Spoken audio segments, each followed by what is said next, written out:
दोस्तों नमस्कार। भारत की राजनीति का अनूठा सच है, इस देश में कानून काम करने लगे। इस देश में कानून के तहत अगर जांच में तेजी आ जाए, इस देश में अपराधियों को जेल में डालने की प्रक्रिया शुरू हो जाए, तो इस देश की प्रीमियम जांच एजेंसी, चाहे वो सीबीआई हो या ईडी हो, अगर वाकई उसने काम शुरू कर दिया तो यकीन जानिए इस देश के भीतर में तमाम राजनीतिक दलों के साथ जो भी कद्दावर नेता खड़े हैं सब जेल में होंगे। यानी भारत की राजनीति एक वक्त में आपको सूखी हुई नजर आएगी, कोई नेता आपको जेल के बाहर नजर नहीं आएगा। और जो आरोप लगे हैं उस आरोप के तहत कम से कम 3 साल से लेकर 7 साल और कई केसेस में तो 14 साल तक की सजा हो सकती है। सजा देगा कौन? आरोप दर्ज हो जाएंगे, जांच की प्रक्रिया शुरुआत कौन करेगा और उसको खत्म कैसे किया जाएगा? अदालतें क्या करेंगी इन सब के बीच? और इस पूरी प्रक्रिया में भारत की राजनीति अगर सिर्फ अपराधियों को पाल पोस कर बड़ा कर रही है और भारत के भीतर में आम लोगों को यह कानून सिखाती है कि तुम ब्लैक मनी अपने पास मत रखो, तुम अंतर्राष्ट्रीय ट्रांजैक्शन जो करते हो उसमें कोई घालमेल मत करो। लेकिन अगर हम आपसे यह कहें इस देश में 100 से ज्यादा नेताओं की सूची इस वक्त ईडी के पास है, इन्फोर्समेंट डायरेक्टरेट के पास है, और अगर सब पर कार्रवाई शुरू होने लगे तो कोई नहीं बचेगा। ऐसा नहीं है कि मनमोहन सिंह के काल में ऐसा नहीं था, लेकिन एक बड़ा अंतर यह आया है कि मनमोहन सिंह के काल में जो सत्ता संभाले हुए थे उनके खिलाफ भी सीबीआई और ईडी दोनों कार्रवाई करती थी। लेकिन इस वक्त विपक्ष की तरफ ही सिर्फ ईडी की नजर है और वही सत्ता की तरफ देखने से कतराती है। हमें लगता है आज शुरुआत नामों से की जाए, ऐसे नाम जिन्हें क्या जेल में होना चाहिए। वाकई अगर कार्रवाई हो जाए तो हर किसी को जेल में होना चाहिए। इन नामों की शुरुआत कहां से की जाए? रॉबर्ट वड्रा, चिदंबरम, कार्तिक उनके बेटे, या फिर इन सब के बीच उत्तर प्रदेश की राजनीति को संभाले हुए और खुद सत्ता में आने के लिए बेचैन अखिलेश यादव, या फिर शरद पवार, या फिर प्रफुल्ल पटेल, या फिर डी शिव कुमार जो कि कर्नाटक से आते हैं, या फिर आजम खान, या फिर मायावती, या फिर मदन मित्रा, या कुणाल घोष, या लालू यादव, या छगन भुजबल, या नवीन जिंदल, या फारूक अब्दुल्ला, या फिर रतुल पुरी, या गहलोत, सचिन पायलट, ये सभी नाम है। शंकर सिंह वघेला, ओपी चौटाला, विजय सिंगला, हरीश गहलोत, केडी सिंह, वीरभद्र सिंह, बाबा सिद्दीकी, राज ठाकरे, वायस चौधरी, ये तमाम नामों की फहरिस्त इतनी बड़ी है कि अगर सबके खिलाफ वाकई एक आम शख्स की तरह कार्रवाई शुरू हो जाए तो 3 से लेकर 14 साल के बीच में हर कोई जेल में होगा। इस फहरिस्त को कई हिस्सों में बांटना हो उससे पहले समझ लीजिए इस दौर में इन्फोर्समेंट डायरेक्टरेट सक्रिय हुआ है। उसने ममता बनर्जी के भतीजे से आज पूछताछ की है। उसने कल ही लुकआउट नोटिस जारी किया एनसीपी के नेता और महाराष्ट्र के गृह मंत्री रह चुके अनिल देशमुख के खिलाफ। इनके फाइलों को पढ़ना शुरू करें या आपको यह बताना शुरू करें कि भारत में राजनीति ने कैसे इस देश की जांच एजेंसी को मजाक बनाकर रख दिया है। और मजाक भी ऐसा वैसा नहीं, बल्कि भारत की राजनीति में अब यह मुहावरा चल पड़ा है, किसी को परेशान करना हो, किसी की जुबान बंद करनी हो, किसी की चौखट पर ताला लगवाना हो, किसी की सियासत को साधना हो, किसी को एक दायरे में समेटकर रख देना हो, तो फिर ईडी आपके पास है, यानी इन्फोर्समेंट डायरेक्टरेट, जिसका काम बहुत साफ है। मनी लॉन्ड्रिंग करते हुए पकड़ में आएंगे तो वो दायरे में अपने ले ही लेगा। उसका काम है जो फॉरेन एक्सचेंज मैनेजमेंट एक्ट है उसके जरिए भी वो अपने दायरे में ले लेगा, और जो अंतर्राष्ट्रीय फगेटिव इकोनॉमिक ऑफेंसिव होते हैं उसके लिए भी वो जांच शुरू करता है, यानी सीबीआई से आगे की प्रक्रिया के भीतर में आ जाता है। और इस दौर में जरा ध्यान दीजिए, जिस तरीके से ममता बनर्जी के भतीजे अभिषेक बनर्जी से जब मीडिया ने पूछा, अब उन्होंने कहा 10 पैसे भी लिए हो तो मुझे जेल में डाल देना। शिवसेना से पूछा गया, आपके भी तो नेताओं की फहरिस्त और एक दो नहीं बल्कि प्रताप सरनाइक जो एमएलए है, भावना गावली जो एमपी है, मिलिंद नार्वेकर, अनिल परब, संजय राउत की पत्नी, इन सबको लेकर कहा गया यह दरअसल लव लेटर है, यह नोटिस नहीं है, लव लेटर है। इन सब की प्रक्रिया में महाराष्ट्र के भीतर एनसीपी के नेता एकनाथ खड़से, उनकी पत्नी मंदाकिनी, उनके दामाद गिरीश चौधरी, जिन पर एमआईडीसी लैंड स्कैम का चार्ज लगा हुआ है, और पश्चिम बंगाल में तो एक पूरी फहरिस्त है, यानी एक तरफ ईस्टर्न कोलफील्ड को लेकर अभिषेक बनर्जी और उनकी पत्नी को दायरे में लिया गया और दूसरी तरफ नारदा और शारदा के तहत जो एक लंबी फहरिस्त है जिसमें जिनको नोटिस दिया जा चुका है, वह नोटिस की शुरुआत भी बंगाल चुनाव के वक्त से ही होती है। अप्रैल में पार्थ चटर्जी और अप्रैल में ही नाम इस वक्त अभिषेक बनर्जी जिनसे पूछताछ ईडी कर रही है, उनका नाम भी अप्रैल में ही आता है जो इलेक्शन का पीरियड है। हम तमाम जानकारी दें, लेकिन उससे पहले जिन्हें नोटिस दिया गया है वह फहरिस्त देखिए जो सिर्फ टीएमसी के नेता है। पार्थ चटर्जी, अभिषेक बनर्जी, रुजिरा नरुला, फिरहद हाकिम, सुब्रत बनर्जी, शुभेंदु अधिकारी, स्वागत राय, काकोली घोष दस्तिकार, प्रसून बनर्जी, इन सभी को नोटिस थमाया जा चुका है। अब इन फहरिस्त को समझते हुए जरा शुरुआत में दो बातों पर जिक्र कर लीजिए। मनमोहन सिंह के काल में 9 वीआईपी कौन थे इस देश के जिनके खिलाफ ईडी ने जांच शुरू की, और इस दौर में यानी नरेंद्र मोदी जी के दौर में जो हमने पूरी फहरिस्त पढ़ दी, उस फहरिस्त को हम नए तरीके से आपको फिर सुनाएं। उससे पहले मनमोहन सिंह के काल में आपको लिए चलते हैं, फिर बताएंगे दरअसल सीबीआई और ईडी जितनी भी एफआईआर दर्ज करती है, जितनी भी जांच करती है, उसका परिणाम होता कितना है। हैरत में आ जाएंगे, इतनी बड़ी तादाद में एफआईआर दर्ज होती है जितने शायद थानों में भी नहीं होती होगी, और उस पर कितना खर्च किया जाता है ये एक अलग किस्सा है।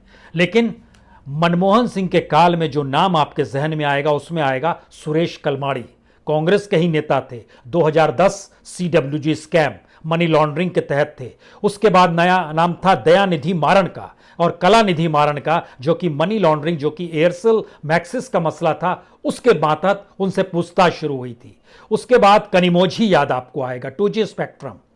उसके बाद आपको हरि नारायण राय याद आएंगे, यह भी मनी लॉन्ड्रिंग, और इनको 7 साल की सजा भी हुई। मधु कोड़ा झारखंड के मुख्यमंत्री थे, मनी लॉन्ड्रिंग कोल स्कैम इनके साथ जुड़ा हुआ था। वाईएस जगन रेड्डी 2012 में मनी लॉन्ड्रिंग का मसला था। बड़ा रेबू और निजामपट्टनम इंडस्ट्री कॉरिडोर का जो पूरा स्कैम था उसका मसला था। जनार्दन रेड्डी, ओबलापुरम माइनिंग स्कैम था। लक्ष्मीकांत वर्मा 2014 में व्यापम केस था, मनी लॉन्ड्रिंग का मसला था, और इन पर 2018 की चार्जशीट जब दाखिल हुई 2018 में, तो इनका नाम नहीं था। एक नाम और बड़ा महत्वपूर्ण है, बाबा रामदेव 2012 में इन पर फॉरेन एक्सचेंज वायलेशन का आरोप था, और इनके सहयोगी बालकृष्ण जो है उन पर भी था। लेकिन उसके बाद जब मोदी की सरकार आई तो फिर दोनों से केस हट गए।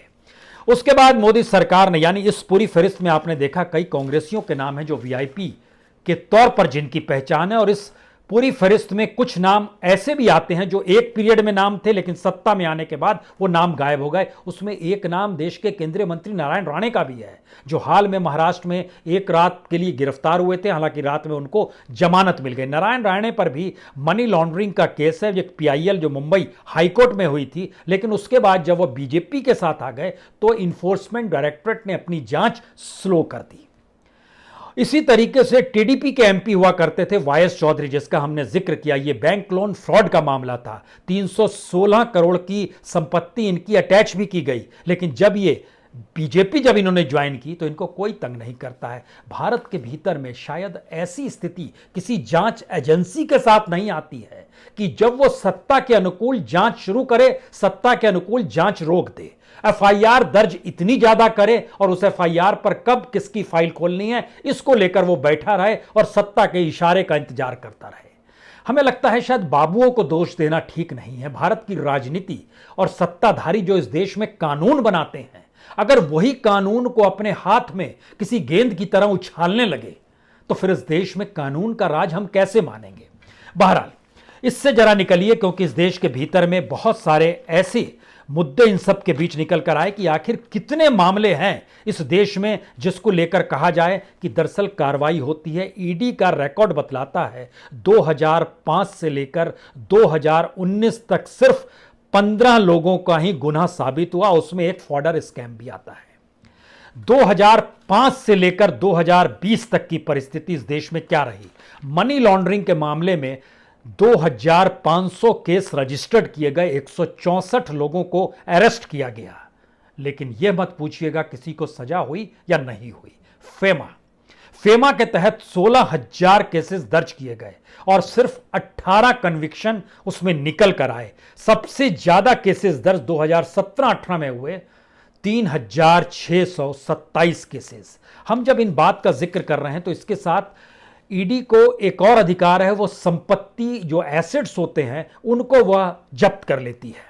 तो एसेट्स अटैच जो किए गए उसकी जब फहरिस्त आप देखना शुरू कीजिएगा तो 2005 यानी मनमोहन सिंह सरकार के काल में अगर आप सफर करते करते चलिएगा, जिस समय तक वो काम कर रहे थे, तकरीबन आपके पास पता चलेगा 1200 करोड़ रुपए की संपत्ति इस दौर में जब्त की गई, जिन पर भी मनी लॉन्ड्रिंग और फेमा के तहत कार्रवाई हो रही थी। लेकिन उसके बाद 2014 के बाद से स्थिति इस देश के भीतर में इतनी व्यापक होती चली गई कि उसका पूरा आंकड़ा जो निकल कर आया वह तकरीबन 2946 करोड़ का निकल कर आता है। आप कहेंगे कार्रवाई तो हो रही है, हम भी कहेंगे मोदी सरकार ने कार्रवाई तो की है, कम से कम संपत्ति अटैच तो की है, लेकिन एक क्षण के लिए सोचिए, जिस कानून के तहत जांच हो रही है उसमें कोई जेल क्यों नहीं जाता है?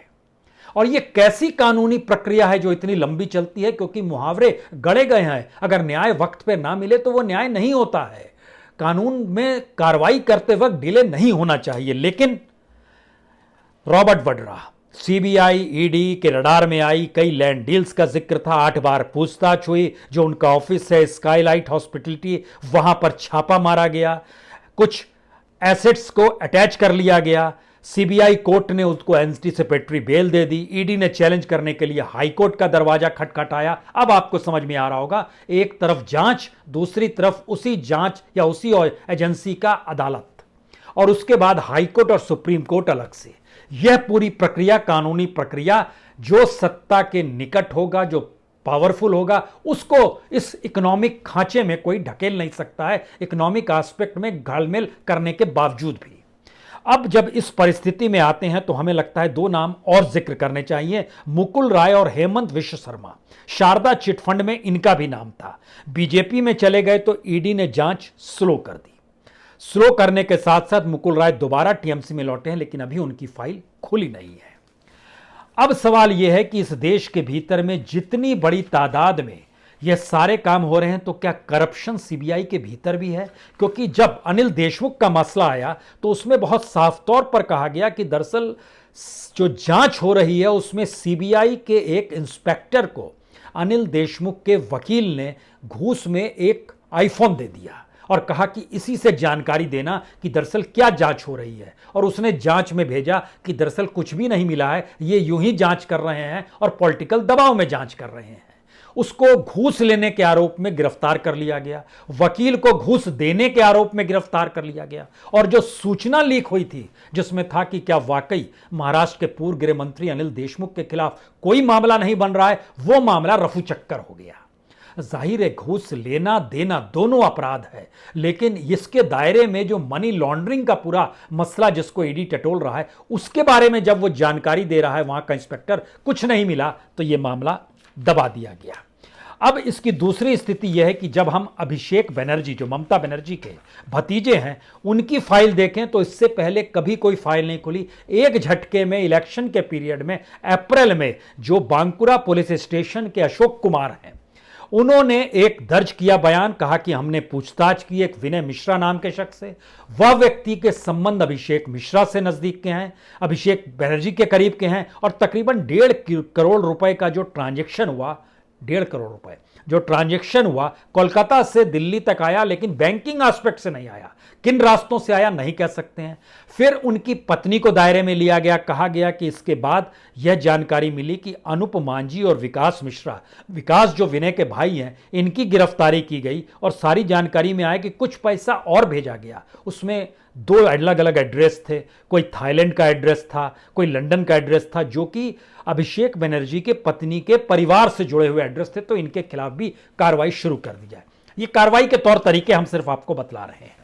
लेकिन इन सब के बीच का एक अनूठा सच यह है, इस देश के भीतर का, जब हम इस पूरी फहरिस्त को पढ़ रहे थे, इसमें अगर आप पॉलिटिकल तरीके से देखें तो कांग्रेस के 12 ऐसे लोग हैं जो अपने अपने क्षेत्र में बहुत प्रभावी हैं। इसमें चिदम्बरम भी आएंगे, इसमें हुड्डा साहब भी आएंगे जो हरियाणा से आते, उनके खिलाफ भी मामला चल रहा है। इसमें कैप्टन अरविंदर भी आएंगे जो पंजाब के मुख्यमंत्री हैं, उनका भी नाम है। अशोक चौहान भी आएंगे, डीके शिव कुमार भी आएंगे जो कर्नाटक। 12 ऐसे लोग हैं जो बड़े प्रभावी हैं, जो ईडी के दायरे में है। डीएमके के 4 बड़े नेता हैं, उसमें ए राजा भी है, कनुमोजी भी है, दयानिधि मारन भी है, के सी पन्ना स्वामी भी है। इसके दायरे में फारूक अब्दुल्ला साहब भी आते हैं और टीएमसी के सबसे ज्यादा 16 नेता हैं। आरजेडी के सब 3 नेता हैं, जिसमें लालू यादव हैं, उनके बेटे तेजस्वी हैं, बेटी मीसा भारती है। इनके खिलाफ भी फाइल खुली हुई है। जब अब इन फहरिस्त का नाम आपके सामने ले रहे हैं तो आपके जहन में होना चाहिए, क्या इस देश को इन राजनेताओं ने खोखला बना दिया है? और जो जांच करने वाली एजेंसी है वो जानती है कि अभी ये विपक्ष में है, कल सत्ता में आ गए तो हमारी फाइल ना खोल दें, इसीलिए किसी तरीके से इनको जेल में मत डालो, जांच की प्रक्रिया को पूरी करते रहो। और उस दायरे के भीतर में, महाराष्ट्र के भीतर में एमआईडीसी में घपला घोटाला हो जाता है, कोऑपरेटिव बैंक्स में घपला घोटाला हो जाता है, कोल माइंस और जो माइनिंग सेक्टर है उसमें पूरा घपला घोटाला हो जाता है, क्रिकेट एसोसिएशन के भीतर घपला घोटाला होता है, पीएनबी केसेस जो आपको याद हो जिसमें मेहुल चौकसी और नीरव मोदी का नाम आता है, वह भी ईडी के ही पास जांच की कॉपी फाइल पड़ी हुई है, उसकी भी जांच हो रही है। आईसीआईसी बैंक लोन जो वीडियोकॉन इंडस्ट्रीज को दिया गया उसकी भी जांच है। अगस्ता वेस्टलैंड उसकी भी जांच हो रही है। Sterling Biotech bank loan fraud जो था उसकी भी जांच हो रही है। आईएनएक्स मीडिया की जांच हो रही है। हमने जब निकालना शुरू किया तो आपको जानकर हैरत होगी कि इस देश के भीतर में 18 ऐसे सेक्टर हैं जिसमें घपले घोटाले करने वाले पॉलिटिशियन हैं, जिनको लेकर सीबीआई ने जांच शुरू की और एक प्रक्रिया के बाद जब मनी लॉन्ड्रिंग और फेमा का केस बनने लगा तो ईडी ने अपने हाथ में ले लिया। लेकिन इन प्रभावी नेताओं से जांच होती है, इन्हें जेल में नहीं डाला जाता है। और जब जेल में नहीं डाला जाता है तो फिर जांच प्रक्रिया में ये बार बार कहते हैं कि दरअसल ये जानबूझकर सत्ता उनसे खिलवाड़ कर रही है।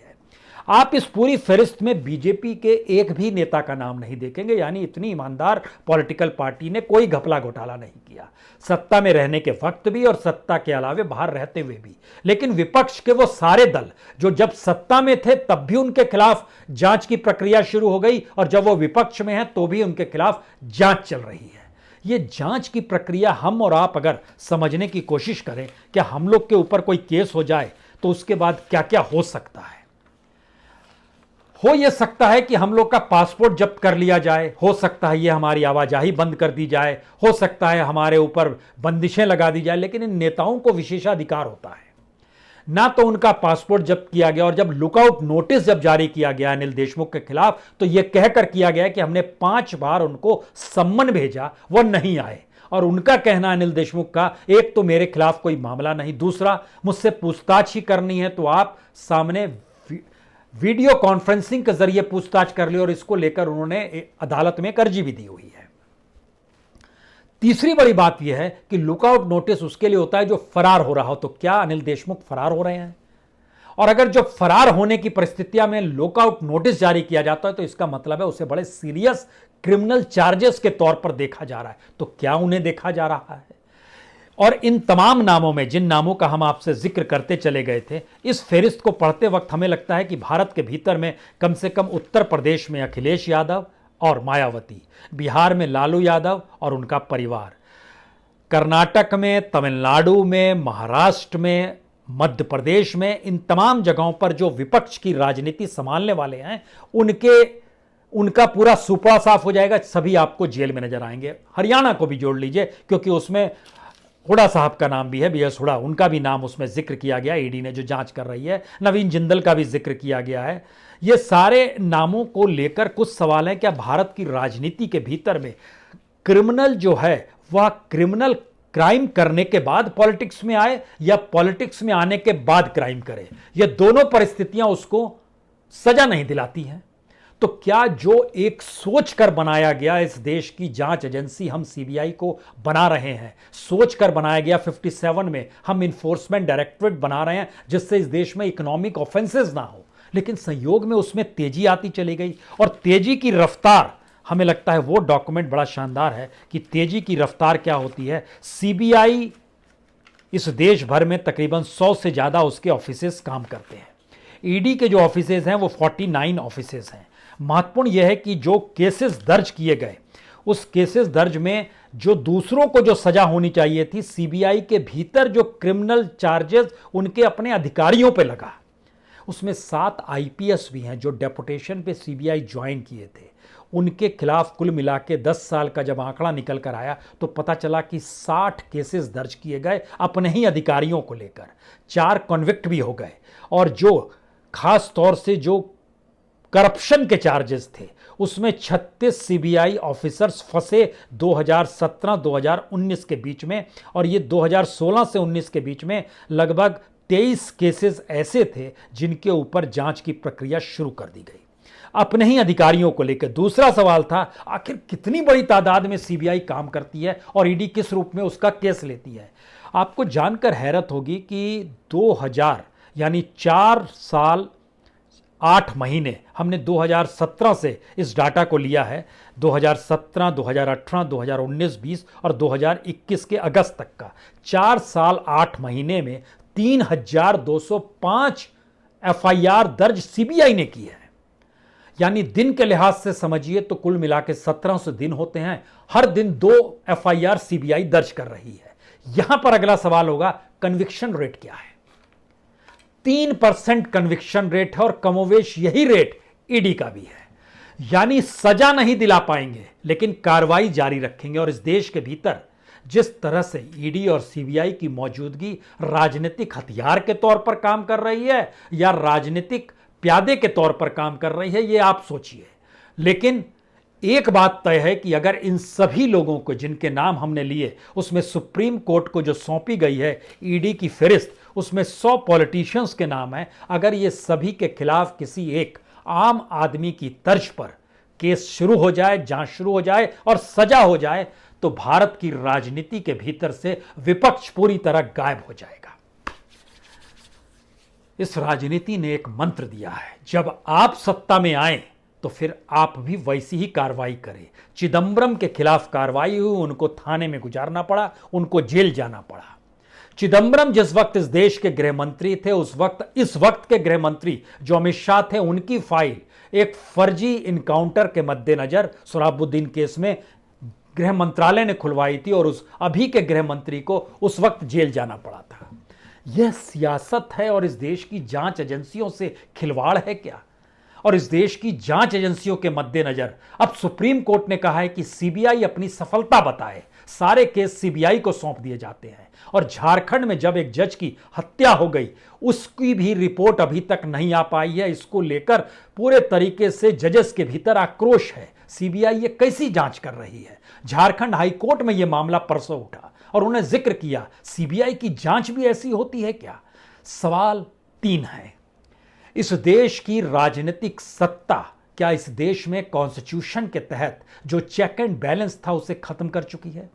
दूसरा सवाल, इस देश में कॉन्स्टिट्यूशन के हिसाब से जो कॉन्स्टिट्यूशनल बॉडीज थी, जो स्वायत्त संस्थाएं थी, क्या अब उनके नौकरशाहों के पास कोई अधिकार नहीं बचा है और वो पूरी तरह सत्ता के लिए काम कर रहे हैं? और तीसरी बात, आखिरी सच क्या यही है, जो सत्ता में आ गया सब कुछ उसका 5 साल के लिए, और उस बीच में किसी ने जरा से चूं भी की तो उसके खिलाफ केस दर्ज हो जाएगा? बहुत बहुत शुक्रिया, समझिए इसे। बहुत बहुत शुक्रिया।